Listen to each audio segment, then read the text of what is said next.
Hi, this is Judy. I'm here to help you with your paper on nutrition. So, you need a minimum of 3 scholarly sources in addition to maybe using your textbooks if you choose to. You'll need a reference page and in-text references. Do not use unauthored, unvalidated websites like Wikipedia. So there's a few different ways to approach searching our databases. We've got 3 major database vendors: ProQuest, EBSCO, and Gale. Those are the 3 that'll probably help you the best with this subject area. So you can think of them like Netflix or your local cable provider. They've got history, news, biography, romance channels, sometimes animal channels. ProQuest, EBSCO, and Gale are very similar to that. There's individual databases in each one of those providers where you can find articles on news, history, biography, dogs, cats, sometimes romance. You can see all the databases we subscribe to in our A to Z list, or you can pull them up by vendor, which is what I'm doing right now with ProQuest and EBSCO.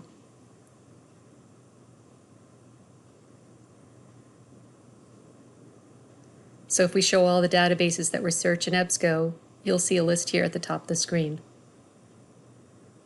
Much easier way to go about this might be to go to our A to Z list, which is located on the main screen here. And you can scroll up and down and see that we've got about 130 different databases, all on different subjects. Pretty daunting. You could search them one by one if you wanted to. The benefit to doing that might be if you were a nursing student and you were to search, say, CINAHL, there's different limiters in CINAHL that will let you search particular fields within that database. For example, you could search for an author as a nurse, which obviously non-nursing databases aren't going to have that limiter. But for the most part, you can save time and search all the databases in ProQuest, like we're going to do here, or all the databases in EBSCO. So we'll start at the advanced search page. And you can see there's some limiters on the screen right off the bat that we could use. We could limit to full text if we wanted to. We could limit to peer-reviewed or scholarly articles, or we could adjust our dates to something a little bit more current if that was required.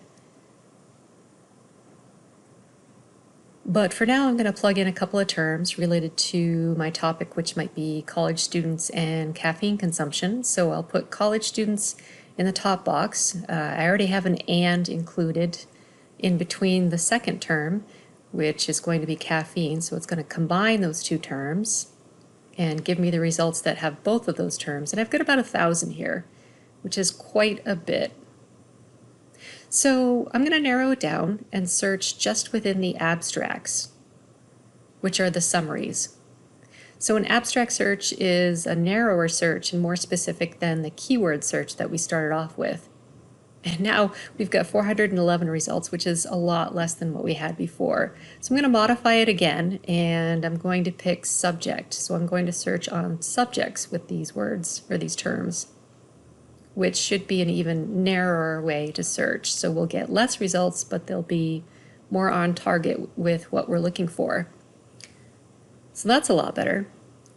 And now we've got a bunch of limiters on the left-hand side that we can kind of play with. So we'll limit to full text. So we get entire articles in our results. And we'll look at our source types here.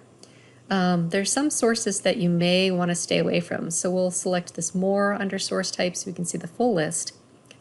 If you have anything in here that says blogs or podcasts, definitely exclude those. You can search those on the general internet and you don't need to have them in your database results. Wire feeds are just sort of raw newspaper articles. You don't need those as well. Dissertations and theses are book-length research done by somebody going for their PhD or their master's degree. So we'll get rid of those as well. And now we've got 273 results, which is not bad. We'll look at our limiters again on the left-hand side, and now we'll look at document types. So these are the kinds of articles that are popping up.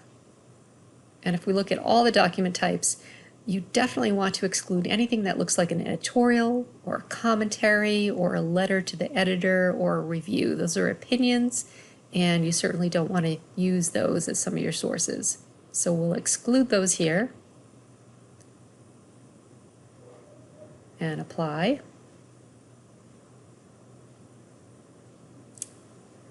and a little bit better still. So you'll notice that there are a lot of newspaper results here.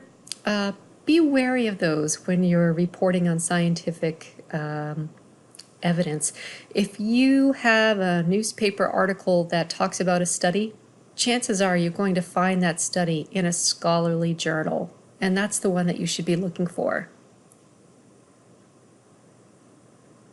But newspapers are good as well because they'll put that study into plain language, and it might be a little bit easier for you to understand. But definitely go back to the original source. Okay, we're going to check out one of these articles. You'll see at the top here, that's the title of the article, Energy Drink Consumption. ProQuest always displays the full text first, so you'll see an abstract here and the rest of the article, and then on the second tab there might be a PDF version of the full text. This abstract details tab is the one that you really want to pay attention to. From this page, you'll get all of the things that you need to create your citation. So some of the first things that you'll see pop up here are the title, which is the title of the article. There's a bunch of authors. You'll grab all of those. Publication title is the name of the journal or the magazine that it came out of. Then, of course, there's volume and issue numbers, pages. Sometimes you might see something called a DOI. It will actually say DOI on the left-hand side there. You'll need that if it's included. If it's not, don't use it. And of course, document URL. That's the web address for this article. You'll use this web address and not the address at the top of your browser bar. So you want to make sure that you save this in electronic format, and there's a way to do that here at the top. On the right-hand side, you can pick save, you can email it to yourself, and all of those fields will be saved for you because you're going to end up cutting and pasting those into your citation. Also, be wary of this thing that says cite. Every database has it, but they're almost always wrong. If you pick the citations that you find here, you'll have to clean them up, and it's just a lot of extra work. Okay, now we'll do the same search across the EBSCO database platform. The exact same search that we did before, just so you can get a feel for the interface. It's very similar. You've got at least 2 or 3 boxes at the top combined with and in your advanced search screen. So it's going to take my caffeine and combine it with college students using the and in between. And I get a bunch of results as well. There aren't as many in EBSCO that are full text.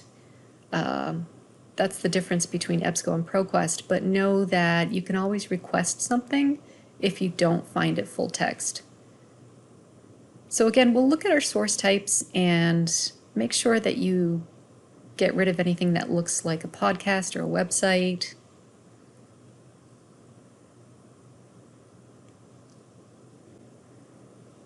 There isn't a great limiter for document type here, but we can scroll through and have a look and figure out what kinds of documents are popping up on our screen. So you can see this request this item through interlibrary loan here in the middle of the screen. You'd fill out that form. Give that a little bit of time. A librarian actually has to order that from the library for you. So the bit in blue here is the title of the article. I'll open up the article, and we're launched into this detailed record, which is kind of like the abstract details page in ProQuest. So everything that you need for your, well, most everything for your citation is here on this screen. You'll find the authors, the title of the article. The source is the name of the journal or the magazine that it came out of. If there's a DOI listed, it will be down here at the bottom. It tells you which database you're in, which is CINAHL plus full text, listed here at the bottom. One thing that it doesn't give you is the URL, or the permanent address, web address of this article. So you have to go up on the right-hand side here to this thing called permalink, and then you can cut and paste that from the top of the screen. So that's your web address to the article in EBSCO. So this record actually tells us that this article was published in a research journal. The publication type says research. So this is a scholarly journal. Let me show you something else to look out for here. If we go back to our results And we'll scroll back up to the top. And we'll look at our source types over here. Trade publications. Trade publications are often one of my favorite places to go for information because they're not written in a language that's so difficult to understand like the scholarly or peer-reviewed journal articles can be. It might not be original research, but what trade journals do is they're written by people that work in a particular trade or industry for people that work in a particular trade or industry. So they're definitely a step above the Newsweeks and the yoga journals and the Time magazines of the world, because they're not written by reporters, they're actually written by folks that work in that particular field.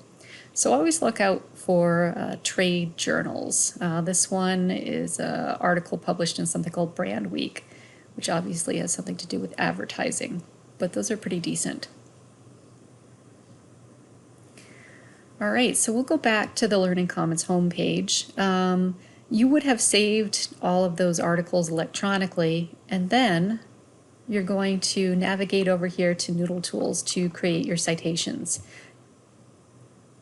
You need to do an MLA citation and in-text references for every single piece of information that you found out there, and Noodle Tools is good for that. I've got another video on that I'll load up next. If you have questions with Noodle Tools or finding anything in any of the databases that we've looked at so far, please come in and talk to either myself or one of the 6 work study students that we have working in the Learning Commons. We're all more than happy to help.